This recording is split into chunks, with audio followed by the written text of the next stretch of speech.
May 20 mil ako. Paano ko papalaguin sa pamamagitan ng pag-aalaga ng baboy?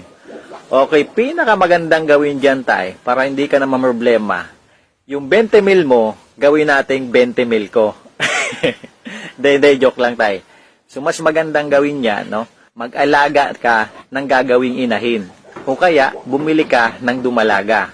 So, medyo matagal lang yung magiging proseso nito. Pero, kapag nakapagpaanak ka naman, no? Masasabi mong worth it naman. Lalo na kapag naibenta mo na ang iyong mga biik. Paano yung proseso? Ganito lang yan.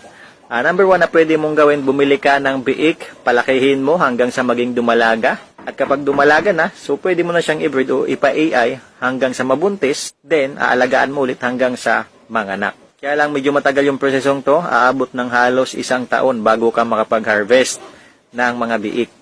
Number 2 na pwede mong gawin, bumili ka na ng dumalaga at alagaan mo hanggang sa maglandi. Pag naglandi, pabulugan mo.